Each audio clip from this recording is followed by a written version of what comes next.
Each of you possesses the most powerful, dangerous, and subversive trait that natural selection has ever devised. It's a piece of neural audio technology for rewiring other people's minds. I'm talking about your language, of course, because it allows you to implant a thought from your mind directly into someone else's mind, and they can attempt to do the same to you, and without either of you having to perform surgery. Instead, when you speak, you're actually using a form of telemetry, not so different from the remote control device for your television. It's just that whereas that device relies on pulses of infrared light, your language relies on of sound. And just as you use the remote control device to alter the internal settings of your television to suit your mood, you use your language to alter the settings inside someone else's brain to suit your interests. Language is our genes talking, getting things that they want. And just imagine the sense of wonder in a baby when it first discovers that merely by uttering a sound, it can get objects to move across a room as if by magic, maybe even into its mouth. Now, language's subversive power has been recognized throughout the ages in censorship, in books you can't read, in phrases you can't use, and words you can't say. In fact, the Tower of Babel story in the Bible is a fable and warning about the power of language. According to that story, early humans developed the conceit that by using their language to work together, they could build a tower that would take them all the way to heaven. Now, God, angered at this attempt to usurp his power, destroyed the tower, and then to ensure that it would never be rebuilt, he scattered the people by giving them different languages, confused them by giving them different languages. And this leads to the wonderful irony that our languages exist to prevent us from communicating. Even today, we know that there are words we cannot use, phrases we cannot say, because if we do so, we might be accosted, jailed, or even killed.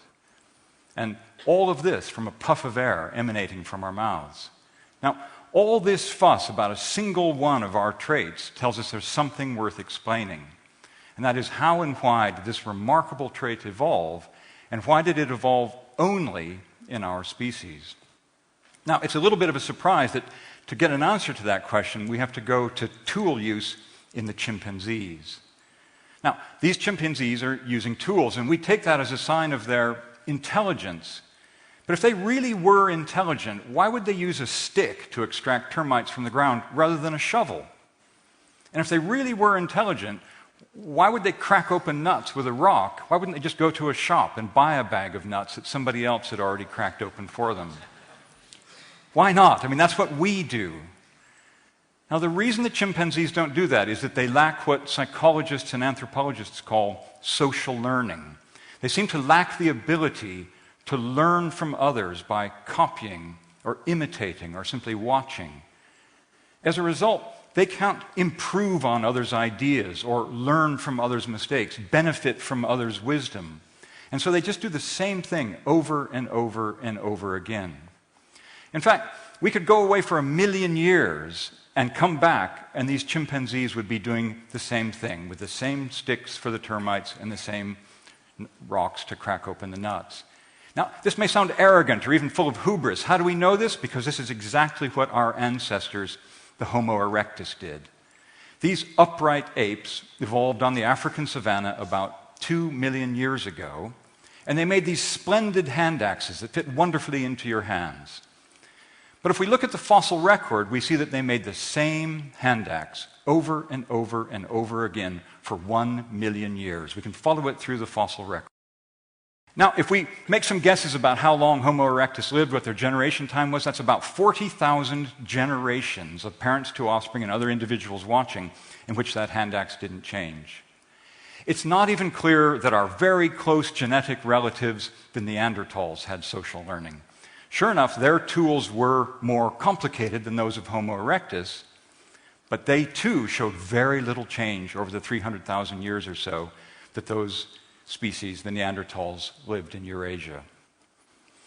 Okay, so what this tells us is that contrary to the old adage, monkey see, monkey do, the surprise really is that all of the other animals really cannot do that, at least not very much. And even this picture has this suspicious taint of being rigged about it, something from a Barnum and Bailey circus. But by comparison, we can learn. We can learn by watching other people and copying or imitating what they can do. We can then choose from among a range of options the best one. We can benefit from others' ideas. We can build on their wisdom. And as a result, our ideas do accumulate and our technology progresses. And this cumulative cultural adaptation, as anthropologists call this accumulation of ideas, is responsible for everything around you in your bustling and teeming everyday lives. I mean, the world has changed out of all proportion to what we would recognize even 1,000 or 2,000 years ago. And all of this because of cumulative cultural adaptation. The chairs you're sitting in, the lights in this auditorium, my microphone, the iPads and iPods that you carry around with you, all a result of cumulative cultural adaptation. Now, to many commentators, cumulative cultural adaptation or social learning is job done. End of story.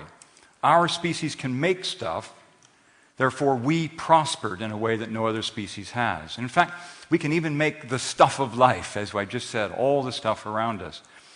But in fact, it turns out that sometime around 200,000 years ago, when our species first arose and acquired social learning, that this was really the beginning of our story, not the end of our story, because our acquisition of social learning would create a social and evolutionary dilemma, the resolution of which, it's fair to say, would determine not only the future course of our psychology, but the future course of the entire world. And most importantly for this, it will tell us why we have language. And the reason that dilemma arose is it turns out that social learning is visual theft. If I can learn by watching you, I can steal your best ideas, and I can benefit from your efforts without having to put in the time and energy that you did into developing them. If I can watch which lure you use to catch a fish, or I can watch how you flake your hand axe to make it better, or if I follow you secretly to your mushroom patch, I can benefit from your knowledge and wisdom and skills, and maybe even catch that fish before you do. Social learning really is visual theft. And in any species that acquired it, it would behoove you to hide your best ideas lest somebody steal them from you. And so, sometime around 200,000 years ago, our species confronted this crisis. And we really had only two options for dealing with the conflicts that visual theft would bring.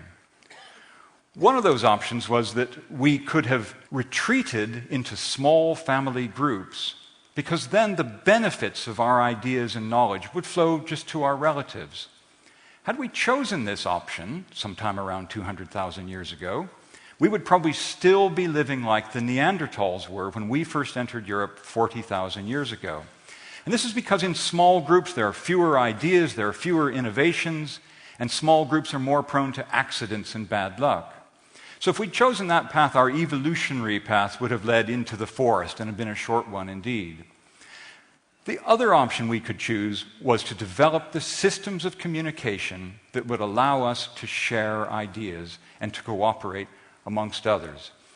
Choosing this option would mean that a vastly greater fund of accumulated knowledge and wisdom would become available to any one individual than would ever arise from within an individual family or an individual person on their own. Well, we chose the second option, and language is the result. Language evolved to solve the crisis of visual theft. Language is a piece of social technology for enhancing the benefits of cooperation, for reaching agreements, for striking deals, and for coordinating our activities. And you can see that in a developing society that was beginning to acquire language, not having language would be like a bird without wings. Just as it opened up the sphere of air for birds to exploit, language opened up the sphere of cooperation for humans to exploit. And we take